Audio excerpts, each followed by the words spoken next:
Marwadi university మంచి భవిష్యత్తు కోసం తెలుగు విద్యార్థులు ఇష్టపడే యూనివర్సిటీ. కాల్ 9059052378 9059052379.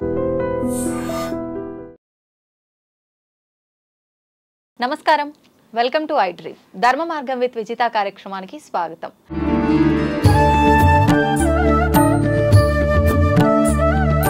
ప్రస్తుతం మనతో పాటు ఉన్నారు ప్రముఖ సామాజిక ఆధ్యాత్మికవేత్త లక్కరాజు నిర్మలమ్మ గారు. అమ్మగారితో మాట్లాడి మరిన్ని ఇంట్రెస్టింగ్ టాపిక్స్ అడిగి తెలుసుకుందాం. మంచి మంచి విషయాలు, మంచి మంచి కబుర్లు మాట్లాడుకుందాం.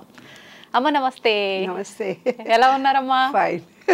చాలా సంతోషంగా ఉంది మీతో మాట్లాడుతున్నందుకు. మీతో చాలా చాలా విషయాలు మాట్లాడాలని ఉంది. తొందరగా మనం స్టార్ట్ చేసేసేద్దాం. అమ్మ, నేను విన్నాను మీరు విశ్వంతో మాట్లాడతారని చెప్పి, ప్రకృతితో మాట్లాడతారని చెప్పి. నిజంగా మాట్లాడడం సాధ్యపడుతుందా? ఈ విశ్వం మొత్తం ఒక ఎనర్జీ ఉంది, మనలో కూడా ఎనర్జీ ఉంది. భగవద్గీతలో మనకు చెప్తాడనమాట, పామరుణ్ణి మిగతా వాళ్ళని కూడా పెద్ద గురువులని ఒకే తీరుగా చూడాలి అని అంటాడు కదా, తరతరం భేదం లేకుండా. అలాగే ప్రతి వస్తువులో ఒక ఎనర్జీ ఉంటుందమ్మా. ఆ ఎనర్జీ లెవెల్స్ మన ఎనర్జీ. చెట్టు ఏడవడం మనం చూస్తాం. ఏడవటం, చెట్టుని ఎప్పుడైనా కట్ చేస్తే సారీ చెప్పి కట్ చేయాలి తెలుసా. ఆ కొమ్మ పెరగడానికి అది ఎంతో కష్టపడింది. కటా పువ్వులు తెంపుతారు, కఠినంగా కొమ్మలు కట్ చేసేస్తారు. అవి ఎంత బాధపడతాయో. అందుకని వాటిని తెంపేటప్పుడు థ్యాంక్ యూ సారీ, ఇది పూజ కోసం తెంపుతున్నాను, ఇది ఉపయోగార్థం తెంపుతున్నాను, ఇది వేరే వాళ్ళకి ఇబ్బంది కలిగిస్తుంది, సారీ అని చెప్పాలి వాటికి. పక్షులు కూడా మనతో మాట్లాడతాయి నాన్న. మన ప్రతి దేవుళ్ళ దగ్గర ఒక్కొక్క పక్షులను, ఒక నెమలి, ఎలక ఏంటి, వినాయకుడు ఏంటి, అలాగా అమ్మవారి దగ్గర సింహం, అలాగా ఎన్నో ప్రతి దేవుళ్ళ దగ్గర కూడా కొన్ని జీవాలను, పక్షులను మనం చూస్తాం. అవన్నీ కూడా మనతో మాట్లాడతాయి. మాట్లాడాలనే సత్సంకల్పము, హృదయం నిండా ప్రేమ ఉంటే ఈ విశ్వంలోని ప్రతిదీ మనతో మాట్లాడుతుంది నాన్న. అదే ఇవాళ లక్కీగా నువ్వు ప్రేమ గురించి అడిగావు. ఇవాళ వ్యాలంటైన్స్ డే. అవును. విశ్వాన్ని ప్రేమించడం అనేది, విశ్వవ్యాప్తమైన ప్రేమ కలగడం అనేది, అది భగవత్ సాక్షాత్కారం నాన్న. నిజమైన ప్రేమ అనేది ప్రతి వస్తువును, ప్రతి మనిషికి, ప్రతి విశ్వంలో ఉండే ప్రతిదానికి ఒక కృతజ్ఞత కలిగి ఉండడము ప్రేమ. అదే లక్ష్మీనారాయణుడు అంటారనమాట. లక్ష్మీనారాయణకి మన హార్ట్ చక్ర, అది గ్రీనరీ. ఎప్పుడు గ్రీనరీతో అటాచ్మెంట్ కలిగి ఉండే వాళ్ళకి ప్రకృతితో నిరంతరం మాట్లాడవచ్చు. అదే మన హార్ట్. ఎవరైతే సెల్ఫీగా ఉంటారో వాళ్ళకి బ్రీతింగ్ ప్రాబ్లమ్స్ వస్తాయి, ఊపిరాడదు, హస్తమా రోగం వస్తుంది. వాళ్ళు ఎవరిని చూసి ఇష్టపడుతుంటారు, వాళ్ళు ఎవరితో టచ్ మీ నాట్ అని ఉంటారు. అందుకనే వాళ్లకు బ్రీతింగ్ ప్రాబ్లం వస్తుంది. వాళ్ళు అప్పుడు ఏం చేయాలి, బ్రీత్ని పీల్చుకొని ఈ గ్రీనరీలోకి వెళ్ళి సారీ నేను అందరినీ మనసారా ప్రేమిస్తున్నానని ప్రేమించడం నేర్చుకోవాలి. ఎప్పుడైతే వాళ్ళు ప్రతి మనిషిని, వస్తువును, ఆకాశాన్ని, పక్షులను, ప్రతి వాళ్లకు ప్రేమ, కృతజ్ఞత ఇస్తూ వెళితే ఎంత ఎనర్జీ వస్తుంది నాన్న బాడీలో. అదే వ్యాలంటైన్స్ డే అంటే. ప్రేమ ఇస్తుందే కానీ ఇమ్మని కోరదు. ప్రేమ కొండంతైనా పిడికిలలో నిండగలదు. ప్రేమ అనంతమైనా కూడా ప్రేమ తెంచుకు రమ్మనదు, తుంచుకు రమ్మనదు. ప్రేమ ఇస్తుందే కానీ ఇమ్మని కోరదు.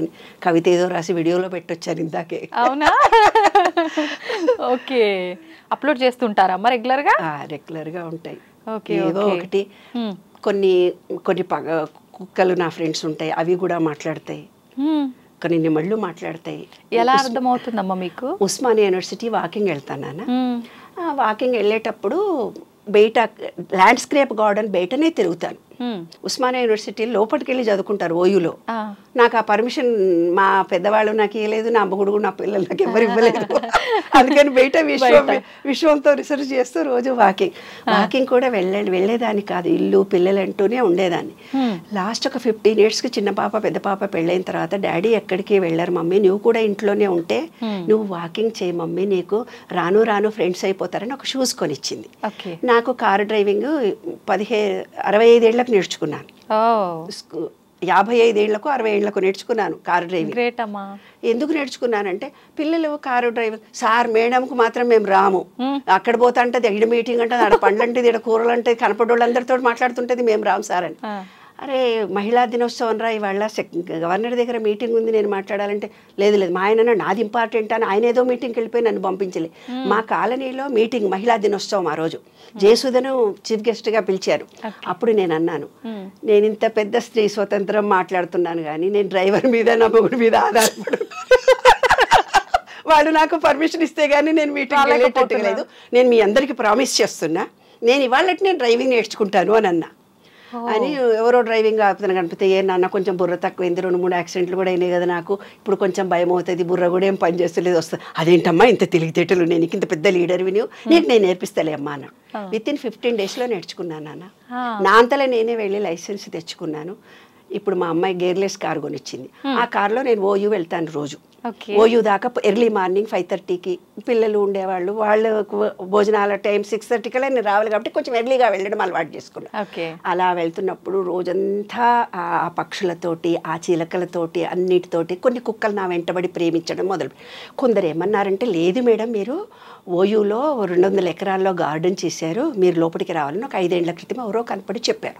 అమ్మో నేను ఈ గాజులు వేసుకుంటాను ఏవో ఉంగరాలు అయితే ఇవి రావివి మరి నాకు భయం కదా ఒక్కదాన్ని ఎర్లీగా వస్తాను.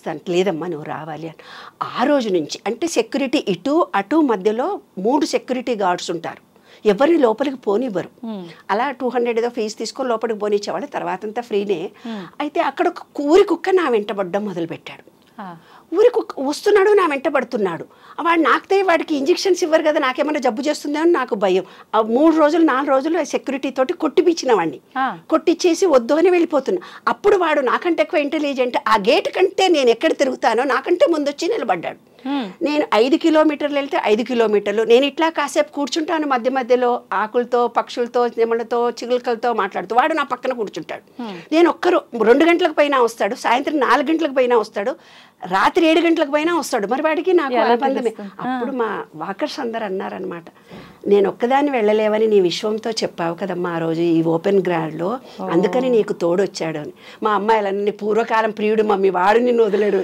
మా ఫ్రెండ్స్ అందరు మా మహిళా మండలి బిస్కెట్లన్నా తీసుకుపోతున్నావే వాటికి ఏదైనా తీసుకుపోయే పాపం పిచ్చోడు నీ వెనుక తిరుగుతుంటారు అని ఒకరోజు బిస్కెట్స్ చికెన్ ప్యాకెట్స్ వేరే కుక్కలకి తీసుకెళ్ళి వేస్తే తినడే వాడు నా మీదే ప్రేమ కాని వాడు పిచ్చోడు బిస్కెట్ ప్రేమ కాదు వాడిది ఒరిజినల్ ప్రేమ.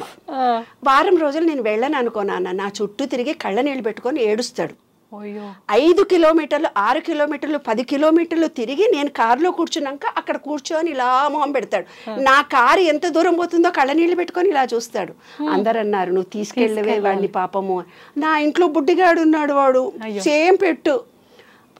ఏ కుక్కలకు నేనేం తీసుకెళ్లేదాన్ని కాదు. వీడు 16-17 ఏళ్ల నుంచి ఒక పెట్టి డాగు మా ఇంట్లో.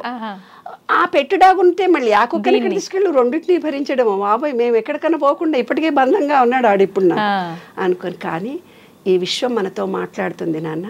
చిలకలు మాట్లాడితే 16 ఏళ్ల నుంచి నేను వాకింగ్ వెళ్తున్నా. మా ఆయన రోజు అంటాడు ఏంటే వర్షంలో అలా వెళుతున్నావు నిర్మలా నువ్వు ఏం కాదా నీకు వర్షంలో ఎందుకు వెళ్ళావు అంటాడు. వాన పడలేదు చూడండి నేనేమన్నా తడిసానా. నేను కారులో కూర్చున్నాక వర్షం పడాలి అని మనసులో అనుకుంటాను. కారులో కూర్చున్నాకే వర్షం పడుతుంది పడదు నాన్న. ఒక్కరోజు కూడా నేను తడవలేదు. ఇంకొక ఎక్స్పీరియన్స్ నేను యుఎస్ వెళ్ళాను. యుఎస్ వెళ్ళిన తర్వాత ఏమైంది అక్కడ చాలా ఏళ్ల తర్వాత నేను ఎప్పుడు వెళ్ళలే. యుఎస్ అంటే భయం నాకు యాక్చువల్గా ఆరోగ్యరీత్యా వాళ్ళకి ఏమైనా ఇబ్బందులు అవుతాయేమో అని. మా అమ్మాయి వాళ్ళు పర్వాలేదన్నారు ఏదో మేనేజ్ చేసి మేము వెళ్ళిన తర్వాత ఓయూలాగా నాకు గ్రీనరీ కనిపించాలి కదా లేకపోతే గిలగిల కొట్టుకుంటాను. వాకింగ్ మాత్రం కంపల్సరీ వెళ్ళాలి. నాకు చేత కాకపోయి జ్వరం వచ్చినా అక్కడ కూర్చొని అరగంటన కూర్చొని రావాలి అది నాకు. సరే కూర్చొని రావాల్సి వస్తే నేను అట్లా వెళ్ళిపోయి ఇట్లా పోయొచ్చాను నాన్న అంటే మా అల్లుడు నన్ను కోప్పడ్డాడు. ఆంటీ అదేంటి మెయిన్ రోడ్డు మీద మీ ఇష్టం వచ్చినట్టు పోతారా ఇది యుఎస్ అది మెయిన్ రోడ్డు వెళ్ళకూడదు మీరు ఇక్కడ కాలనీలోనే తిరగాలి చుట్టూ అన్నాడు. అబ్బా మంచి గ్రీనరీ లేదు అక్కడైతే బాగా గ్రీనరీ ఉంది నేను అక్కడికే పోతానని మనసులో అనుకున్నాను అంతే. అనుకొని ముందు రోజు రెండో రోజు ఇట్లా వెళ్ళి వాకింగ్ చేస్తుంటే అక్కడ బోర్డు కనిపించింది. ఏం బోర్డు అని చదివి 1 year ఈ రోడ్డు రిపేర్లు ఉంది వాకింగ్ చేసుకోవచ్చు అని రాసుంది. భలే కలిసి వచ్చింది చాలా. అసలు అందరూ అన్నారు అదేంటి మీరు ఇలా అనగానే అలా ఇలా జరిగింది అని. మాకు తెలియదు. అలా వాకింగ్ వెళ్తూ అలా ఎన్ని కిలోమీటర్లన్నా వెళ్ళొచ్చు. అట్లా 2 కిలోమీటర్లు వెళ్ళి 3 కిలోమీటర్లే. అయితే బొక్కలు అరిగిపోయిందా అని నాన్న, ఓయూలో అయితే 1 కిలోమీటర్ వెళ్ళి కూర్చుంటాను కదా, ఇక్కడ కూర్చోవడానికి ఏమీ లేదు, కాళ్ళు నడుములు లాగుతున్నాయి, నేను రేపటి నుంచి రాను అన్నాను. అంతే నాన్న. నెక్స్ట్ డే వెళ్ళేసరికి సోఫాలు వేసారు ఎవరో. అక్కడ ఉండేవాళ్ళు ఎవరో సోఫాలన్నీ ఇరిగిపోయినాయి, పగిలిపోయినాయి, అట్లా పడేసిపోయినా దాంట్లో ఒక కుర్చీ చాలా బాగుంది, అది నాతో వాకింగ్ వచ్చేవాళ్ళు చెట్టు కింద వేశారు. ఆ రోజు వాకింగ్ చేసి ఆ చెట్టు కింద కూర్చొని వచ్చేదాన్ని. చెట్టు కింద కూర్చొని అలా వాకింగ్ చేసి ఆకులతో చెట్లతో పూలతో మాట్లాడి వచ్చేదాన్ని. ఇంకా నేను వెళ్ళిపోతున్నాను, రిటర్న్ వెళ్ళిపోతున్నాను, టికెట్స్ రేపు వెళ్ళిపోవాలి, ఇంకా ఇవి రోజే లాస్ట్ నాన్న, నీ దగ్గరకు వస్తున్నానే నేను ఇలా వెళ్ళాను, క్రాష్ వాడు వచ్చి ఆ కుర్చీలు సోఫాలన్నీ నా కళ్ళు ఎదురుగా తీసుకెళ్ళిపోయాడు. నేను వెళ్ళిపోతున్నానని నువ్వు నాకు వీడుకోలు ఇచ్చావా, నీవు ఆకులన్నీ రాల్చి ఎర్రగా మారిపోయావా, తర్వాత ఎల్లోగా మారిపోతావా, కళ్ళు ఎర్రగా మారి నీ బుగ్గలు ఎర్రగా మారి ఆ కన్నీళ్లతోటి ఎల్లో కలర్ అయిపోయి నా కాళ్లకు ఎండుటాకలే రాలి పడిపోతున్నావా, ఇంకా జోన్ కూడా మారిపోతుందట కదా, మంచులా అవుతుందట, ఎవ్వరూ డోర్ తీసుకొని బయటికి రారు కదా, విశ్వమా నీకు నాకు ఉండే అనుబంధం ఎంత గొప్పదని ఒక కవిత రాసుకున్న వీడుకోలు అని. అట్లా ప్రకృతి నాతో నిజంగా మాట్లాడుతుంది నాన్న. ఆ ప్రకృతి ఏ క్షణంలో నాకేం కావాలో అది ఇస్తుంది నాన్న. మీరందరూ ఆశ్చర్యపోతారు. ఈరోజు ఒక పుస్తకావిష్కరణ జరిగింది, నా అమెరికా ప్రయాణం అని. ఓయూలో ప్రొఫెసర్ తెలుగు వాళ్ళు ఎవరైనా వస్తే బాగుండు అనుకున్నాను. కోదండరామ్ గారు ఇనాగ్రేషన్ చేశారు. ఆయన దగ్గరికి వెళ్ళేసరికి బాలయ్య గారు అంతఃపురం ఉన్న తెలుగు ప్రొఫెసర్ అక్కడ కూర్చొని ఉన్నాడు. వాళ్ళందరూ అన్నారు, చూడమ్మా నీ మనసులో ఉన్న కోరిక తీరిందని. కాబట్టి ప్రకృతిలో ఆకులు మాట్లాడితే నాన్న, చెట్లు మాట్లాడతాను. యూఎస్లో వెళ్ళినప్పుడు ఎండగా ఉండేది. ఒకరోజు కామేశ్వరి గుడికి వెళ్తున్నాం, వెళ్తుంటే మీరు పక్షితో మాట్లాడతావు కదా, నువ్వు ప్రకృతికి చెప్పు నీడ రావాలని అని మా వారు, మా బావగారి కొడుకు, భార్య వాళ్ళందరూ సరదాగా అన్నారు. కళ్ళు మూసుకొని నేను కోరుకున్నాను బుద్ధ విగ్రహం దగ్గర, కామేశ్వరి టెంపుల్ దగ్గర, ప్లీజ్ మేము ఎండలో వెళ్ళలేకపోతున్నానమ్మా, కొంచెం మబ్బులుగా కొన్నన్నా రావాలి. వితిన్ 3-4 మినిట్స్లో మబ్బులు వచ్చేసాయనన్న. అలాగా ప్రకృతి నిరంతరం నాతో మాట్లాడుతూనే ఉంటుంది బంగారు తల్లి. ఏం కావాలన్నా కూడా మనకిస్తుంది. ఈ విషయంలో ప్రతిదీ నాతో మాట్లాడు.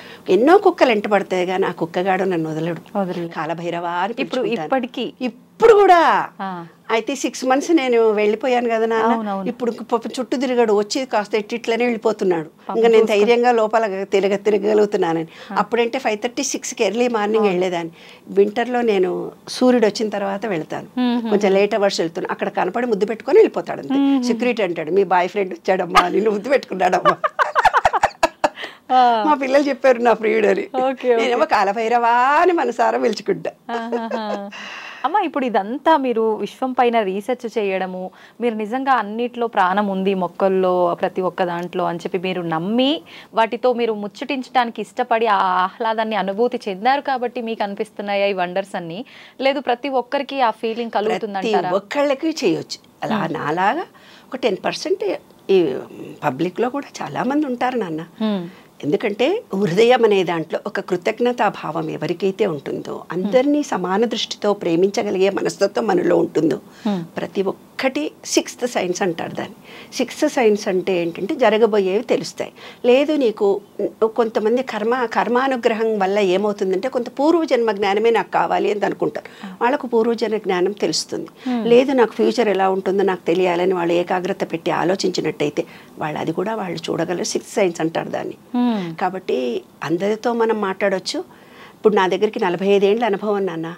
ఎవరైనా వచ్చి నా ముందు కూర్చొని ప్రాబ్లమ్స్ చెప్తారనుకో, వాడు కొట్టిండు, వాడు తిట్టిండు, వాడిడిచి పెట్టిండు, అట్టిచ్చి పెట్టిండు, వాళ్ళ కష్టాలన్నీ బాగా చెప్తుంటారు కదా. పింగళానాడి ఎక్కువ పనిచేస్తే అంటే చంద్రనాడి వాళ్ళకి జరిగిపోయిన విషయంలోనే వాళ్ళు బ్రతుకుతూ పోతుంటారు, యూతులకి రారనమాట. అప్పుడు నాకు తెలిసిపోతుంది వాళ్ళు కూర్చునే పద్ధతి, కళ్ళకుతో చూసే పద్ధతి, వాళ్ళు చేతులు కట్టుకునే పద్ధతి, వాళ్ళ మొహంలో ఫీలింగ్స్ చెప్పి వాళ్ళు ఎందుకు వచ్చారో నేను చెప్పేస్తారు. కొంతమంది వస్తారు, రేపొద్దున పిల్లల పెళ్ళిళ్ళు కావాలి, రేపొద్దున ఇల్లు కొనుక్కోవాలి, ఇప్పుడే పెళ్ళిళ్ళు అయిపోయినాయి, ఇన్నప్పులు జరిగిపోయినాయి, ఇంట్లో జరిగింది మేడం, రేపు మా భవిష్యత్తు ఎట్లా, నా భర్త పట్టించుకోడు, అత్తలు పట్టించుకోరు, వీళ్ళు ఈరోజు అనుభవిస్తున్నారని చెప్తారు. అది ఇళానాడి, సూర్యనాడి ఎక్కువ పనిచేసిన వాళ్ళకు ఫ్యూచర్ మీదనే ఆలోచనలు ఉంటాయి. కాబట్టి గతాన్ని కానీ ఫ్యూచర్ని కానీ ఆలోచించకుండా ప్రజెంట్లో ఉండడమే ఎరక కలిగి ఉండడము, ఎరికతో పని చేయడము అంటారు నాన్న. అంటే మెడిటేషన్లో కూర్చొని ఇలా కూర్చొని మెడిటేషన్ చేస్తేనే కాదు, ప్రజెంట్లో మనం ఏ డాక్టర్ పని చేయాలి, ఆయా పని చేయాలి, వంట చేసేటప్పుడు వంటనే చేయాలి. అలా మనం ఏ పని మీద కాన్సన్ట్రేషన్ మనం చేస్తూ పోతే ప్రజెంట్లో ఉండాలనేదే మెడిటేషన్. ఎలా కుదురుతుందమ్మా? ఇప్పుడు చెప్పినంత ఈజీగా అనిపించదా? 100% చేయొచ్చు. చేయాలనే సత్సంకల్పం నీలో కలిగితే చేయొచ్చు. ఇంకొక కేసులు నా దగ్గరకు వస్తాయి. ఇంకొక ఉదాహరణ కూడా మీరు ఏమంటారంటే, వాళ్ళ అత్తగారికి చేసినా, నా మొగుడు చేసినా, మొగుడు తరపు చుట్టాలకు చేసినా, వాళ్ళకి చేసినా, వీళ్ళకి చేసినా, ఇంకొకళ్ళకి చేసినా, అలసిపోయినా నాకు చేతనవుతుంది. భగవద్గీతలో నీకు అంటాడు చూడు, నేనే చేశాను అని ఏ వ్యక్తి తను స్వతహాగా చెప్తాడో అప్పుడు బాడీ నీకు అలసిపోతుంది. నీవిచ్చిన బాధ్యత నేను చేస్తున్నాను అనుకున్నప్పుడు నీ బాడీ అలసిపోదు. ఇక్కడ ఒక ఎనర్జీ పాయింట్ ఉంటుంది. దాన్ని ఏం చెప్పారు తెలిసిన? చిత్రగుప్తుడు అని చెప్పారు. చిత్రంగా గుప్తంగా రికార్డ్ చేసే ఒక చిన్న పాజిటివ్ ఎనర్జీ అది. ఇప్పుడు మీరు సెల్ ఫోన్ ఉంది నాన్న, సెల్ ఫోన్లో ఐఫై, నెట్, ఇంటర్నెట్, వాట్సప్, డెస్క్, ఏవేవో పేర్లు చెప్తున్నారు కదా. 1000 సంవత్సరాల క్రితం వాళ్ళకి సంస్కృతమే వచ్చు. దాంట్లో వాళ్ళ టెర్మినాలజీ ఆత్మ, పరమాత్మ, కర్మ, ఇవన్నీ ఆధ్యాత్మిక భావాలతో వెలుగు, జ్ఞానము, ఆత్మ, పరమాత్మ, చిత్రగుప్తుడు. అదే చెప్పాను కదా నేను. సూర్యుడిలో 7 గుర్రాలను చూపించారు. 7 గుర్రాలను చూపించడం దాని అర్థం ఏంటంటే విబ్జిఆర్లోని 7 రంగులు. మనం మూలాధారం, స్వాదిష్టం, మణిపూరకం, అనాహత, విశుద్ధి 7 రంగుల్లో ఉంటాయి. అవి క్లోజ్ అయిపోయినప్పుడు మనిషికి కష్టాలు వస్తాయి, రోగాలు వస్తాయి. అవి క్లోజ్ అయిపోతాయి. మన ఆలోచన విధానాన్ని బట్టి, కర్మ ఫలితం, మనం చేస్తున్న భావాలను బట్టి అవి క్లోజ్ అయిపోతాయి. అప్పుడే మనకు అన్ని రకాలైన ఎలర్జీలు, రోగాలు మనకు రావడం మొదలు. వాటిని ఎలా ప్యూరిఫై చేసుకోవాలంటే సూర్యకిరణాలు మనకు తగలాలి. విబ్జిఆర్లోని 7 రంగులు. తెలుపు నుండే ఉద్భవిస్తాయి 7 రంగుల హరివిల్లులు, తెలుపుకే ముప్పు తెస్తాయి తర్వాత ఈ వన్నెలు అని నేను చిన్నప్పుడు రాసా కవిత. ఎన్ని సంవత్సరాలు అప్పుడమ్మా? 18 కూడా ఉండవు నాన్న. అప్పటి నుంచే మొదలు పెట్టేశారు. అయితే అప్పుడు కాలంలో ఏంటంటే మాది మహబూబ్ నగర్. చిన్నజీయర్ స్వామి లాంటి వాళ్ళు వచ్చి ఏం చేస్తారంటే భగవద్గీత చెప్తారు. నాకు 8వ తరగతిలోనే భగవద్గీత మొత్తం వచ్చు. మొత్తం శ్లోకాలన్నీ చదివేసేదాన్ని. 8, 9లోనే భగవద్గీత మొత్తం వచ్చిన. అయితే ఆయన దగ్గరికి వచ్చి సమశ్రీణాలు చేస్తారు. సమశ్రీణాలంటే ఏదో విష్ణు ఇట్లు ఇస్తారు. ఇస్తే మేము వేరే వాళ్ళకి వంట చేసి పెట్టొచ్చు, మడి వాళ్ళకి. సమశ్రీణం అంటారు దాన్ని. ఇట్లా వాతలు పెడతారు. మరి ఏంటనుకున్నావు, మంచిగా శంకు చక్రము ఇట్లా వాతలు పెట్టి జాకెట్ ఇట్లా పెట్టుకుంటే వాతలు పెడతారు గురువులు. కాల్వడమే. మంత్రాలయంలో వేస్తాడుగా చేతి మీద. మంత్రాలయం గుళ్ళో కూడా వాతలు వేడిది ఇట్లా చేతుల మీద వేస్తారు ఆయన గురువులు. మంత్రాలయంలో కూడా వేస్తారు. అప్పుడు ఇట్లా జాకెట్ ఇట్లా తీసి పెడితే ఈ భుజాల మీద వేసేవాళ్ళు మాకు. అప్పుడు ఆయన ఓ వేదమో కవిత్వం ఏదేదో చెప్తుంటే గురువు గారి దగ్గరికి పోయి నేను ఒక కవిత చదివా. చాలా అల్లరి పిల్లలు. దివ్య చుట్టూ వలయంగా చీకటి అలాగే ఉంది, దివ్య చుట్టూ వలయంగా చీకటి అలాగే ఉంది, దానిలో వెలుగు నింప ఎవరికి సాధ్యం. కమల, నీ బిడ్డ మాత్రం అసామాన్యురాలు. ఈ సూర్యకిరణాల వెనక కూడా చీకటి ఉందట. ఈ విశ్వం మొత్తంలో కూడా తెలిసిందే అని మనం అనుకుంటాం, కానీ తెలియంతన మనలో ఎంతో ఉంటుంది. దీనికి జ్ఞానవంతురాలు అవుతుందని ఆయన ఆశీర్వదించాడు నన్ను. అలాగ చిన్నప్పటి నుంచి ఆధ్యాత్మికంగా అలా అనుభవాల ద్వారా వచ్చింది నాన్న. అది భగవత్ కృపగా భావిస్తాను. ఈ నాలెడ్జ్ని సమాజానికి పంచడానికి ఉపయోగించడాన్ని నిర్ణయించుకున్నాను.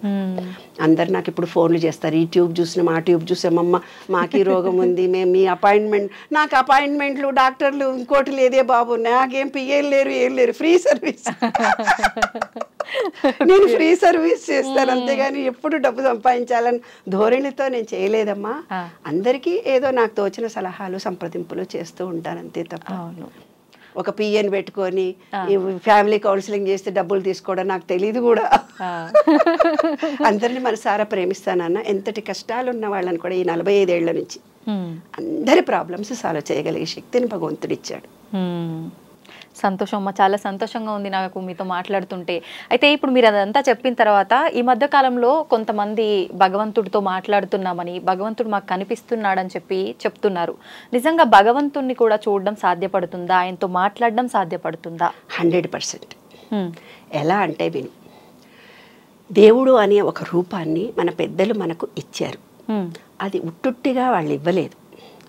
ట్రయాంగిల్ షేప్లో ఉండేవి. దీర్ఘచతురస్ర ఆకారంలో శ్రీ లక్ష్మీనారాయణుడు ఉంటాడు. ఏమ్మా చతురస్రాకారంలో ట్రయాంగిల్ షేప్లో వినాయకుడు, సరస్వతి, లక్ష్మి ఉంటారు ఏమ్మా. అవి కూడా వాళ్ళు చాలా ఆలోచించి పెట్టినటువంటి అంశాలు అక్కడ. అంత ఈజీగా దేవుడి రూపాలను వాళ్ళు శివుడిలో అర్ధచంద్రాకారం, అమ్మవారిలో అర్ధచంద్రాకారం, మనను అర్ధనారీశ్వరుడు అంటారు కదా. కాబట్టి ఒక రూపం అనే దాన్ని భగవద్గీతలో ఒకటే మాట చెప్పాడు మీకు. ఏమని చెప్పాడంటే, నాకు కర్మలు అంటావు, మీరు నన్ను రాఘవేంద్ర అంటే రాఘవేంద్ర స్వామి రూపంలో కనిపిస్తాను, కృష్ణ అంటే కృష్ణుడి రూపంలో కనిపిస్తాను, రామ అంటే రామ అని. మీకు ఏ గురువు నచ్చితే, లేదు ఒక చెట్టును చూసి రావి చెట్టులోనే దేవుడు ఉన్నాడు అనుకుంటే చెట్టులో కూడా కనిపిస్తాను. ప్రహ్లాదుడిది కూడా అదే కదా, స్తంభంలో కూడా కనిపిస్తాడంటే స్తంభంలో కూడా కనిపిస్తాడు. ఇప్పుడు ఊర్లలో మనకు మహబూబ్ నగర్ ఆ ఏరియాలో పూనకం వస్తుంది తెలుసా. ఆ అమ్మవారు వచ్చి నాకు దేవుడు వచ్చిండు నా ఒంటి ఊహు, వాళ్ళ సబ్ కాన్షియస్ మైండ్లో అలా జరుగుతుంది, నాకు దేవుడు వస్తాడని ఊర్లలో అందరూ మాట్లాడుకుంటుంటారు. ఆ భావాలు వాళ్ళల్లో నిలిచిపోయి ఉంటాయి. నిలిచిపోయి ఉండి ఆ మంత్రము ఆ మ్యూజిక్ రాగానే ఆటోమేటిక్గా వాళ్ళు అలా యాక్ట్ చేస్తారు. వాళ్ళకి తెలియకుండా వాళ్ళ బాడీ అలా రియాక్ట్ అవుతుంది. వాస్తవం కాదు అది, అదొక హిప్నాటిజం లాంటిది. మన మనసు ఇప్పుడు ఈత కొట్టడము, తర్వాత మనకు 3 మైండ్లు ఉన్నాయి, consciousness, subconsciousness, superconscious. కాన్షియస్నెస్తో మనం ఇవన్నీ పనులు చేస్తున్నాం. సబ్ కాన్షియస్ మైండ్ అంటూ ఒకటి ఉంది, అది ఈత చేయడము, డ్రైవింగ్ చేయడం. డ్రైవింగ్ చేస్తూ మాట్లాడుకుంటూ పోతారు. అవునా, వాళ్ళకేం తెలియదు, కానీ వాళ్ళ సబ్ కాన్షియస్ మైండ్ ఏది మంచి ఏది చెడు, ఏది ఎట్లా వస్తే ఎట్లానో తిరుగుతూ పోతుంది. అది సబ్ కాన్షియస్ మైండ్. అంటే నీకు ఇంకా ఈజీగా ఉదాహరణ చెప్తాను. రాత్రి మనమంతా పడుకొని ఉంటాం. పడుకోగానే ఆ రోజు జరిగిన విషయాలన్నీ చిన్న స్క్రీన్ లాగా టీవీ కళ్ళు మూసుకొని పడుకుంటాం. కానీ స్క్రీన్ మీద అవన్నీ ఆ రోజు వాళ్ళు మనం తిట్టారు, వీళ్ళు మనం చేశారు, ఆ ఉద్యోగానికి వెళ్ళొచ్చాం, వాళ్ళు ఈ మాట అన్నారు, మనం ఈ మాట అన్నాము, అన్నీ తిరుగుతూ పోతుంది. దానికి సబ్ కాన్షియస్ మైండ్ అంటారనమాట. ఆ సబ్ కాన్షియస్ మైండ్ అనేది ఏం చేస్తుందంటే ఫీలింగ్ ఇస్తే కనుక, ఇప్పుడు అట్రాక్షన్ ఆఫ్ లా అని చెప్తున్నారు కదా, ఆ సబ్ కాన్షియస్ మైండ్ను మోల్డ్ చేసుకుంటే నువ్వు ఏది కావాలంటే అది జరుగుతుంది. ఇప్పుడు దేవుడు కనిపించాడు అని అనుకుంటారు కదా కొంతమంది, కృష్ణుడి రూపంలో కూర్చుంటారు, బాబా కనిపించాడు నాకు అంటారు. ఎగ్జాక్ట్లీగా బాబాను తలుచుకుంటూ వాళ్ళ సబ్ కాన్షియస్ మైండ్లో బాబా వచ్చినట్టుగా ఫీల్ అవుతుంటారు. ఒక రూపం వాళ్ళ కళ్ళెదురుగా వచ్చినట్టుగా వాళ్ళకు కనిపిస్తుంది, లేదంటే ఒక వ్యక్తే వాళ్ళ కళ్ళెదురుగా వస్తాడు. ఇది 100% జరుగుతుంది. ఎందుకంటే వాళ్ళు బయట ఉండేది ఒక ఎనర్జీ, వీళ్ళల్లో ఉండేది ఒక ఎనర్జీ. వీళ్ళకి ఏముందంటే ఈ సబ్ కాన్షియస్ మైండ్కు ఫీలింగ్ బాగా తెలుసు. ఇప్పుడు వెంకటేశ్వర స్వామితో మాట్లాడానని ఎవరో టీవీలో చాలా మాట్లాడుతుంటారు, నేను వెంకటేశ్వర స్వామితో ఎగ్జాక్ట్లీ మాట్లాడతారు వాళ్ళు. ఎందుకంటే వాళ్ళ సబ్ కాన్షియస్ మైండ్ ఆయననే దేవుడు అనుకున్నారు, ఆయననే సర్వస్వం అనుకున్నారు. కాబట్టి వాళ్ళు వెంకటేశ్వర స్వామితో మాట్లాడతారు, తర్వాత ఇంకొకళ్ళు కృష్ణుడితో మాట్లాడతాడు, హరే రామ హరే కృష్ణ వాళ్ళు కృష్ణుడితో మాట్లాడతారు. ఎందుకంటే 24 గంటలు వాళ్ళ భజన చేయడం, కృష్ణ కృష్ణ కృష్ణ కృష్ణ అనుకుంటుంటారు. కొంతమంది రామ రామ రామ అనుకుంటుంటారు. రాముడు కూడా వాళ్ళకు సహాయం చేస్తాడు, రామా నీవే ఉన్నావు అని. ఏదైతే కొన్ని బీజాక్షరాలు దేవుళ్ళు ఉన్నారో ఏ రూపంలో మనం ఆలోచించుకుంటే ఆ రూపంలో మనకు కనిపిస్తాడు. ప్రేమ రూపంలో చూస్తే ప్రేమనే విశ్వమంతా కనిపిస్తుంది. అదంతా ఒక ఫీలింగ్ నాన్న. దేవుడు ఉన్నాడు, దేవుడు అంటే ఏంది ఒక ఫీలింగ్, దేవుడు అంటే ఏంది ఒక ఎనర్జీ, దేవుడు అంటే ఏంది 100% ఉన్న ఎలక్ట్రిసిటీ ఎనర్జీ. ఏంటి, సెల్ ఫోన్ ఉంది నాన్న నీ దగ్గర, సెల్ ఫోన్కు ఛార్జింగ్ పెట్టాలి. అవును ఏమ్మా, నీ చెప్పాను కదా ఇక్కడ ఒక చిన్న చిప్ ఉంది. ఆ చిప్లో ఏమవుతుంది, నువ్వు సెల్ ఫోన్ మార్చినాక మీరు ఏమంటారు, 30% పాత ఉంటాయి మేడం దాంట్లో, మొత్తం డిలీట్ అయిపోతాయని. అట్లా మీ పూర్వజన్మ సంస్కారాలు కొన్ని 30% ఉంటాయి దాంట్లో, ఆ చిప్లో క్యారీ అవుతాయి. ఇంకో 30% ఏమవుతాయి, నీవు ఏ కుటుంబంలో, వైశ్య కుటుంబంలోనా ఇంకో కుటుంబంలో పుట్టినా ఆ జీన్స్ వస్తాయి. ఏ కుటుంబంలో పుట్టిన జీన్స్ పూర్వీకులు. అబ్బా నీ కళ్ళు చూస్తే అచ్చు తాతలాగున్నావే, అచ్చువాడు తినకుండా మొండి చేస్తున్నా ఇవ్వట్లే చేస్తున్నావే అని అంటారు కదా. అంటే జీన్స్ వచ్చాయి 30%.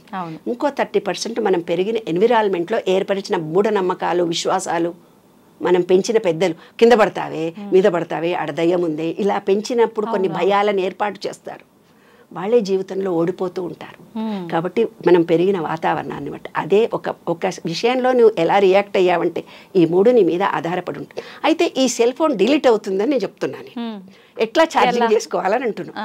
సెల్ ఫోన్లో చిన్న పిన్స్ వేరే ఉంటాయి, ఒకటి చిన్న స్లిప్ ఉంటుంది. కొంతదానికి నీది నాకు ఛార్జింగ్ కాదు కొంచెం పెద్దగా ఉండాలి, ఛార్జింగ్ ఇది వేరే తీసుకురా అంటాము. అట్లా ఎనర్జీ పాయింట్లు మాత్రం వేరే ఉంటాయి, పిన్స్ ఎలక్ట్రిసిటీ పిన్ ఒకటే, ఓ దేవుడు విశ్వం అంతా ఒక్కటే. మనం ఎంత రిసీవ్ చేసుకుంటున్నాం అనేది మన చేతిలో ఆధారపడి ఉంది. Okay okay. ఆ విశ్వం అనే దాన్ని నువ్వు ఏ రూపంలో మార్చుకుంటే ఆ రూపంలో నువ్వు ఫీలింగ్తో ఇస్తే ఒకటి. కొంతమంది భయాలతో ఉంటారు. మన పుష్కరాలలో చనిపోయారు, ఇంతమందిలో పోతాము ఎక్కడో యాక్సిడెంట్ అవుతుంది అనుకుంటూ పోతారు. ఆ సేమ్ అవే నెగిటివ్ వేవ్స్ తిరుగుతూ పోతుంటుంది, ఎనర్జీ లెవెల్స్ విశ్వం ఉంది. ఆ ఎనర్జీ నెగిటివ్ రాగానే వాళ్ళకి ఆటోమేటిక్గా జరిగిపోతుంది. ఓకే. Thought feeling life. అంటే మనం పాజిటివ్గా ఆలోచిస్తే అలాగే జరుగుతుంది, నెగిటివ్గా ఆలోచిస్తే అలాగే జరుగుతుంది. అందుకే కానీ అమ్మ, మనం ఎలా ఆలోచిస్తే అలా అంటున్నారు. మనకు బ్రహ్మ తలరాత ఒకటి రాస్తాడు, మన గత జన్మ ఆ కర్మలను బట్టి దాని ప్రకారమే అంతా జరుగుతుంది అంటారు కదా. మరి మన థాట్ ప్రాసెస్ని బట్టి ఎలా జరుగుతుంది? ఇక్కడ చూడు, నీవేమన్నావు ఇందాక, బ్రహ్మ తలరాత రాస్తాడు.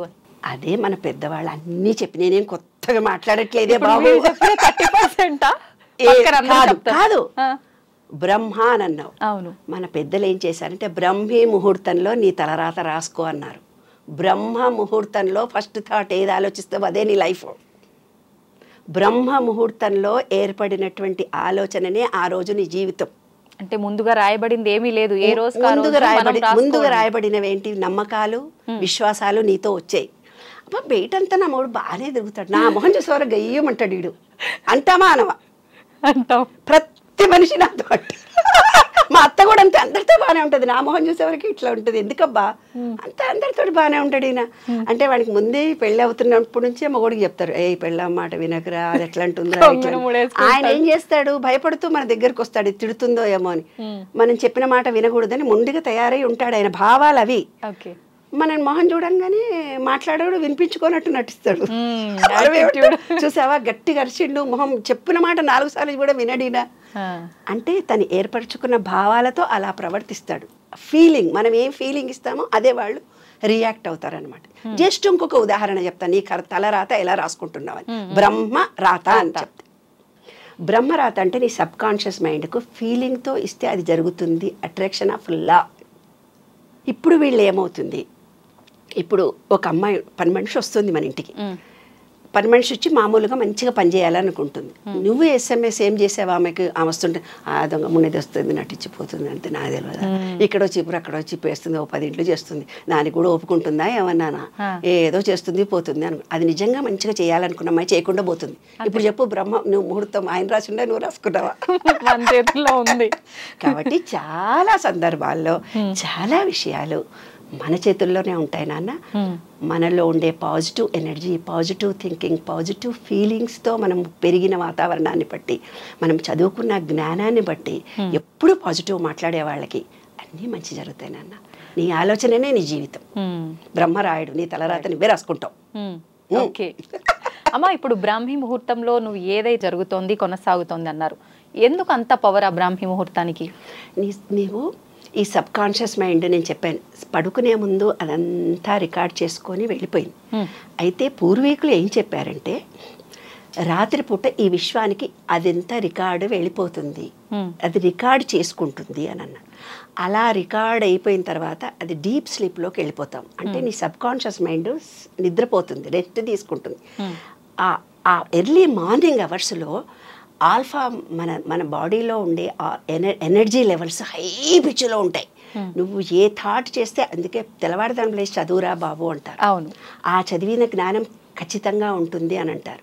ఫస్ట్ థాట్, ఫస్ట్ అవర్లో వాతావరణం కూడా ఎంత ఎనర్జీగా ఉంటుందంటే ఆ వాతావరణంలో పాజిటివ్ ఎనర్జీ బాగా ఉంటుంది. ఆ వాతావరణంలో మనము థాట్ చేసి మనం ప్రశాంతంగా కూర్చొని దేవుడు పూజ చేసినా, మెడిటేషన్ చేసుకున్నా, సబ్జెక్టు చదువుకున్నా, ఏమన్నా రాసినా అన్నీ కూడా పర్ఫెక్ట్గా ఉంటాయి. ఆ థాటే ఆ రోజు మొత్తం నీ జీవితం.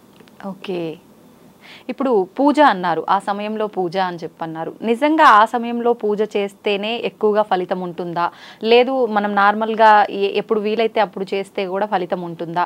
ఇంకొకటి, ఈ మధ్య కాలంలో చాలామంది ఇంట్లో యజమాని మగవారు పూజ చేస్తేనే ఎక్కువ ఫలితం ఉంటుంది అని చెప్పి అంటున్నారు. ఇంటికి ఇల్లాలు, ఇంటికి దీపమే ఆడ మనిషి అని అంటుంటారు.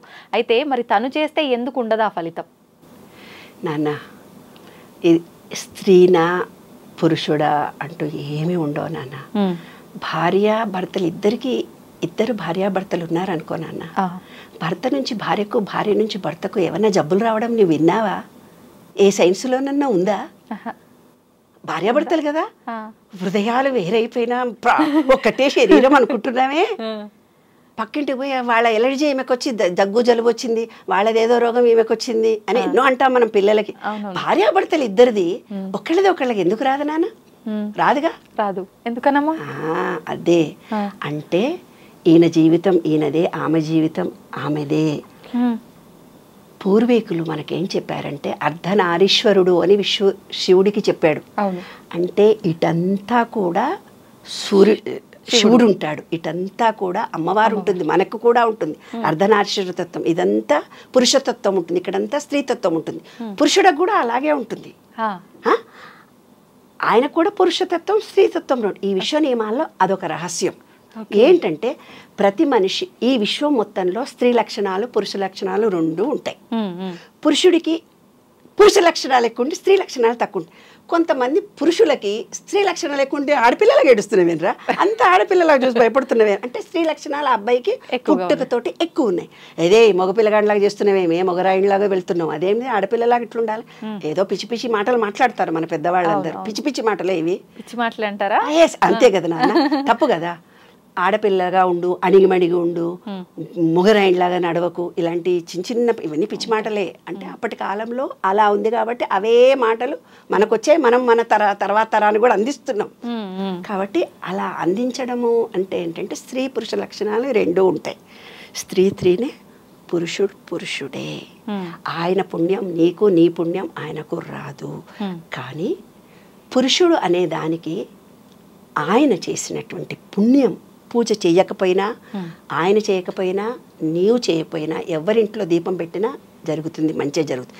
కానీ పురుషుడు చేసిన పాపం బిడ్డలకు వస్తుంది. పురుషుడు చేస్తే పుణ్యం పెళ్ళానికి పోతుంది. స్త్రీకి తను చేసింది తనకే వస్తుంది. ఓకే. నేను రాసిన అమెరికా అనుభవాల్లో అందులో ఒక స్టోరీ రాశాను.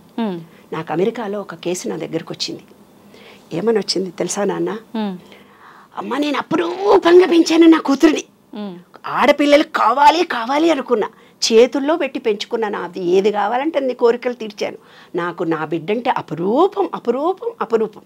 అలాంటి ఒక అయ్యకిచ్చి పెళ్లి చేస్తే ఆ పిల్ల నానా హంస పెడుతున్నాడు, నానా బాధ పెడుతున్నాడు, కన్నీళ్ళు ఆగకుండా ఎక్కేడుస్తూ చెప్పాడు. చెప్పిన తర్వాత ఆయన భార్య, నేను ఏంటంటే కౌన్సిలింగ్ చేసేటప్పుడు అందరి విషయాలు కనుక్కుంటాను. ఆ భార్యను పిలుస్తాను, ఆ అమ్మాయిని కూడా పిలుస్తాను, వాళ్ళ భర్త విడివిడిగా మాట్లాడతాను, సపరేట్గా మాట్లాడి కౌన్సిలింగ్ ఇస్తాను. ఆయనను కూడా తండ్రిని కూడా పిలిచి భార్యను కూడా పిలిచి సపరేట్గా అడిగారు. అమ్మ ఏంటి, ఏం సంగతి, ఎలా ఉన్నారు, నీకు కూడా పాప అంటే ఇష్టమా, ఏం సంగతి అని అడిగాను. అడిగితే ఆ అమ్మాయి ఏం చెప్పింది తెలిసిన?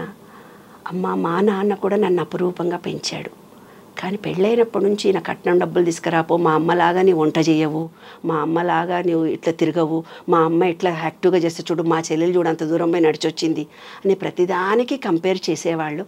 నా శక్తి నాకుంటుంది, ఆమె శక్తి ఆమె. నేను ఏడవని రోజంటూ లేదమ్మా. కడుపుతో వచ్చినప్పుడు కూడా బాగా సతాయించారు వీళ్ళు, ఏడిపించాడు, కొట్టేవాడు కూడా నన్ను, చాలా ఇబ్బంది కలిగించేవాడు. అయినా నాకు వేరే వెళ్ళే అవకాశాలు లేక ఆయనతో కాపురం చేశానమ్మా. పుట్టింటికి పోతే ఆడదానికి గౌరవం ఉండదు, నేను చదువుకున్న దానికి కాదు కదా, ఏదో అణిగి మణిగి ఉండి కష్టాలు పడుతూ ఈ పిల్లలు చూసి పెళ్లి చేశాను. ఆర్థికంగా మాకేం ఇబ్బందులు ఏమి లేవు, మేము మంచి కలిసే ఉన్నాము.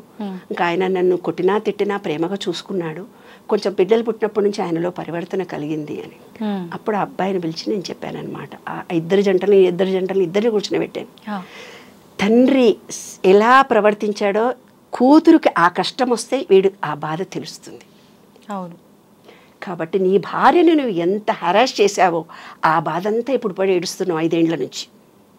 ఆ కొత్త జవంటకు కూడా నేను చెప్పాను, నాన్న నా మాట మీద విశ్వాసం ఉందా బంగారు తండ్రి, తండ్రి చేసిన పాపం ఏదుందో బిడ్డలకు వస్తుంది. తండ్రి అనామకంగా సంపాదించిన సంపాదన, డాక్టర్ల పిల్లలు, పోలీస్ ఆఫీసర్ల పిల్లలు సుఖపడరు. ఎంతో క్రిమినల్గా ఎంతో కొట్లాడి సంపాదించిన డబ్బులు ఉంటాయే, కొడుకులు అనుభవించరు, వాళ్ళకు పెళ్ళిళ్ళు కావు. పెళ్ళిళ్ళైనా పిల్లలు పుట్టరు, పిల్లలు పుట్టిన యాక్సిడెంట్లో చచ్చిపోతారు. ఇవన్నీ జరగడానికి తండ్రులు వాళ్ళు సంపాదించిన ఆస్తిని వాళ్ళు చేసినటువంటి కార్యక్రమమే వాళ్ళ పిల్లలకు వస్తుంది నాన్న. కాబట్టి కర్మ అనేది ఎలా జరుగుతుందంటే 7 తరాలలో జరిగినటువంటి 7 తరాల వరకు ఆ పాపం ఉంటుంది. ఒక తాత ముత్తాత ఆ తాత చేసిన పాపము ప్రతిదీ వాళ్ళ వంశం అనుభవించాల్సిందే, వాళ్ళ పిల్లలు అనుభవిస్తారు. స్త్రీనా పురుషుడా అనేది వాళ్ళు ఎవరినైతే కష్టపెట్టినారో దాన్ని బట్టి వాళ్ళు ఎంత ఈ విశ్వం భగవద్గీతలో చెప్పింది కూడా ఇదే. నువ్వు విశ్వంలో ఏం చేసి రికార్డ్ చేసుకున్నావో అదే నీకు వస్తుంది. నువ్వు కష్టాన్ని ఇచ్చావు, వాళ్ళని కష్టపెట్టావు, ఆ కష్టం నువ్వు అనుభవిస్తావు. అంటే చర్య ఈజ్ ఈక్వల్ టు మైనస్ ప్రతిచర్య అంతే. సైన్సే ఇది. మళ్ళీ ఆధ్యాత్మికత కాదు, ఏమీ కాదు. భగవద్గీతలో కూడా చెప్పింది అది. కర్మ నీది నీవు అనుభవిస్తావు, నాకు కర్మ అంటదు. నువ్వేం చేస్తావో అది నీవే అనుభవిస్తావు. 7 తరాల నుంచి జీన్స్ వచ్చింది, వాళ్ళతో పాటు ఈ పాపాలు వచ్చినాయి, వాళ్ళతో పాటు ఈ కాస్త వచ్చింది. విముక్తి లేదా అమ్మ దాని నుంచి? ఉంటుంది. ఎలా ఉంటుందంటే దానికి కొన్ని టెక్నిక్స్ ఇచ్చారు. ఏమిచ్చారు? నాగదేవతకు పూజ చేయండి, నాగదోషము. సూర్యుడు అంటే పితృదోషాలకు సూర్యుడికి గోధుమలు దానం చేయమన్నారు. ఏమ్మా, గోధుమలతో చేసి రొట్టెలు చేసి పంచమన్నారు. అలా కొన్ని ఇచ్చారు. పాపం అనేది 3 రకాలుగా ఉంటుంది. ఒకటి దృఢకర్మ, ఇంకోటి అదృఢకర్మ, ఇంకోటి దృఢకర్మ ప్లస్ అదృఢకర్మ కలిపి ఉంటుంది. ఏంటమ్మా వీటి గురించి డీటెయిల్గా చెప్పండి. దృఢకర్మ అనేది ఖచ్చితంగా నీవు అనుభవించాల్సిందే. దానికి ఏ పూజలు తపాలు నోములు ఏం చేసినా పోవవి. ఎలా వస్తుంది దృఢకర్మ? నువ్వు చేసిన పాపమే నీ వెనకొస్తుంది. నువ్వు కొంచెం షార్ట్ కట్లో చేసావా, కొంచెం చేసావా, ఇంకా ఒక అమ్మాయిని కిడ్నాప్ చేసి చంపావా, లేదు ఒక అమ్మాయిని హెరాస్ చేసావా, ఒక ఆస్తి దొబ్బేసుకున్నావా, ఆస్తి దొబ్బేసుకొని ఆడపిల్లలదో మేనమామలదో పక్కింటోళ్ళదో ఏదో బ్యాంకు లూటీ చేసిందో డబ్బు అనుభవించి పారిపోతుంటారు కదా. వాళ్ళు జన్మలో ఏమవుతుందంటే నా దగ్గరకు వస్తారు, అమ్మ తినేది డైజెషన్ అవుతుంది, వాళ్ళకి సంపాదన ఉంటుంది, తింటే మాత్రం అరగదు. అన్ని మోసాలు చేస్తూ అబద్ధాలు చెప్పి బతుకుతారు. ఇక్కడ ఈ చక్రం ఉంది, ఇక్కడ మూలాధారం విశుద్ధి చక్రం. అంటే అది కరెక్ట్గా నిజం మాట్లాడాల్సినప్పుడు అది మాట్లాడని అది గొంతు మూసుకుపోతుంది. ఎస్, దాన్నే దృఢకర్మ అంటారు. ఖచ్చితంగా ఒకళ్ళు ఈర్షపడుతూ ద్వేషపడుతూ ఎవరినో అసహించుకుంటారు, వాళ్ళని తిడుతూనే ఉంటారు. అలాంటి వాళ్ళకి క్యాన్సర్ వస్తుంది, ఖచ్చితంగా క్యాన్సర్ వస్తుంది. ఆలోచించి శరీరంలో ఒక పార్ట్ పడైపోతుంది వాళ్ళకు. ఇంటర్నల్గా వాళ్ళకు ఒక కసి, ఒక ద్వేషము. అంటే బయటికి చెప్పరు, బయటికంతా బాగా ఉంటారు, కానీ ఆ మనిషి మీద, ఆ వ్యక్తి మీద, తనను మోసం చేసిన వ్యక్తి మీద చాలా కోపం ఉంటుంది. తిడుతూనే ఉంటారు, అసహించుకుంటుంటారు, వాళ్ళని శాపిస్తూనే పోతుంటారు. అలా అనగా వాళ్ళ శరీరంలోనే అది క్యాన్సర్ కారణంగా వస్తుంది వాళ్ళకి. అంటే మనలో మనమే ఒకటి క్రియేట్ చేసుకుంటున్నాం రోగాన్ని. అంటే ఇప్పుడు ఇంకొక కేసు చెప్తాను. మొన్ననే బయటికి వెళ్ళి వచ్చాను. ఒక అమ్మాయి ఏడుస్తూ నేచర్ క్యూర్ హాస్పిటల్కి వెళ్తే అక్కడ ఏడుస్తూ నా గురించి చెప్పాలమ్మా నీకు, చెప్పు బంగారు తల్లి అని అన్న. అమ్మాయి చాలా యంగ్, 26, అంతే, ఎక్కువ లేదు, 26-27 ఇయర్స్. వాళ్ళ ఆయనను వీల్ చైర్లో తీసుకొని వస్తుంది. మూత్రం పోసుకుంటే ట్యూబ్ పట్టుకోవాలి ఆయన. అమ్మ పెళ్ళైనాక ఎంత సతాయించాడు, ఎంత కొట్టాడు, ఎంత తిట్టాడు. దొంగముండా నిన్ను నేనే పోషించాలని, నా పోషణతోటే నువ్వు బతుకుతున్నాను. అత్త తిట్టేదట, మొగుడు తిట్టేవాడట. ఉద్యోగం చేస్తూ ఇంకో ఊరికి పోతుంటే యాక్సిడెంటే, మొత్తం కాళ్ళు చేతులు శరీరం అంతా పడిపోయింది. ఒక పాప ఆమెకు. ఆ పాప వాళ్ళ పుట్టింట్లో పెరుగుతుందట. వాళ్ళ అత్త ఇప్పుడేమంటుందట తెలుసా? దరిద్రం దానా, నువ్వు నా ఇంట్లో కాలు పెట్టినప్పటి నుంచి నా కొడుకు ఇట్లయింది అంటుందట. అంటే 2 షేడ్స్ ఉంటాయి వాళ్ళ దగ్గర. కానీ ఆ అమ్మాయి వచ్చినప్పుడు ఆ అమ్మాయిని నేను ఎంత హెరాస్ చేసి నేనే నిన్ను పోషించి, ఇప్పుడు 1-2 కూడా ఈ అమ్మాయి తీసుకెళ్లే పరిస్థితి వచ్చింది ఆ అబ్బాయికి. కాబట్టి మనము ఎలా చేస్తామో అది మనం అనుభవిస్తాం. అది దృఢకర్మ. అదృఢకర్మ అని ఒకటి ఉంటుంది. పూజలు చేయటం వల్ల, నీకు సంబంధం లేని పక్షులకు ఫుడ్ వేయడం వల్ల, గోవులకో, ముసలోళ్లకో, హ్యాండిక్యాప్డ్ వాళ్లకో, ఏదో కొంత సమాజంలో తనకు సంబంధం లేని విషయంలో తను డబ్బు ఖర్చు పెట్టినా, ప్రేమ ఇచ్చినా, సర్వీస్ చేసినా, అందరూ డబ్బులు ఇవ్వాలనే లేదు నాన్న, సర్వీస్ కూడా చేయొచ్చు. కొంతమందికి వెళ్ళి ఎవరికైనా కష్టం వచ్చిందంటే వెళ్ళి సర్వీస్ చేస్తారు, అది కూడా మనకు ఫలితం ఇస్తుంది. కాబట్టి నాన్న, ఇప్పుడు సీనియర్ సిటిజన్స్ ఒక్కొక్కళ్ళు ఉంటే, ఒక బెంగళూరులోనో ఎక్కడో నేను చదివా, ఈ వీకెండ్ సాటర్డే సండే ఆ ముసలోళ్ళ దగ్గరికి వెళ్ళి వంట చేసి వాళ్ళ ఇల్లంతా క్లీన్ చేసి వాళ్ళ వంటలు చేసి పెట్టి సర్వీస్ చేసి వస్తున్నారట సాఫ్ట్వేర్ అమ్మాయిలందరూ. ఎంత గొప్ప విషయం చూడన్నా. ఎందుకంటే మనుషులు దొరకట్లేదు, లేబరు. కాబట్టి ఈ సాఫ్ట్వేర్ అమ్మాయిలు అబ్బాయిలు వెళ్ళి మెడ్రాస్లో సాటర్డే సండే వెళ్ళి గుళ్ళన్నీ కడుగుతారట సాఫ్ట్వేర్ ఇంజనీర్లు పిల్లలందరూ పోయి ప్రతి గుడిని ఊడ్చి కడిగేసి వస్తారంట. భగవంతుడి సేవ. ఇదంతా అదృఢ కర్మ పోయే మార్గాలు నాన్న. కానీ దృఢకర్మ అదృఢ కర్మ రెండు కలిపి ఉన్నాయి కదా నీకొకటి. అప్పుడు ఏమవుతుంది, ఒక అమ్మాయి 10th క్లాస్ పరీక్షకి వెళ్తుంది. 10th క్లాస్ పరీక్షకి వెళ్తుంటే అన్ని పరీక్షలు బాగానే రాసింది. లాస్ట్ పరీక్ష రాస్తుంటే చిన్న యాక్సిడెంటే కాలు ఫ్రాక్చర్ అవుతుంది అమ్మాయికి. ఆ ఎగ్జామ్కి పోదు లేదు, పోతుంది. ఆ రోజే జ్వరం వచ్చేసి రాసే దాంట్లో తక్కువ రాసేసి వచ్చేస్తుంది, 1 మార్కులో ఫెయిల్ అవుతుంది. అంటే అదృఢ కర్మనేమో పూజల వల్ల జపాల వల్ల దీని వల్ల తగ్గిపోయింది నాన్న. అదృఢ కర్మ ఆమె అనుభవించాలి కాబట్టి ఫెయిల్ అయింది. అట్లా జాయింట్ గా ఉంటుంది. అంటే దగ్గర దాకా వచ్చింది, మిస్ అయింది, రావాల్సింది అనుకునే సందర్భాల్లో విశ్వంలో ఒకటి ఏముంటుందంటే చీకటి వెలుతురు, భార్యాభర్త, రాగద్వేషాలు అనేవి జాయింట్ గా ఉంటాయి. అదే బుద్ధుడికి కలిగినటువంటి జ్ఞానోదయం బుద్ధ సిద్ధాంతంలో ఉంది. అది చాలా పెద్ద సైకాలజీ, చెప్పాలంటే 40-50 ఎపిసోడ్లు అవుతుంది. అది సంతోషం అమ్మ, చాలా మంచి విషయాలు తెలియజేశారు. నిజంగా వీటి గురించి ఇంకా డీటెయిల్గా మరొక ఎపిసోడ్లో మాట్లాడుకుందాము. ఇవన్నీ తెలియజేసినందుకు ధన్యవాదాలు. థ్యాంక్స్ అమ్మ, థ్యాంక్ యూ.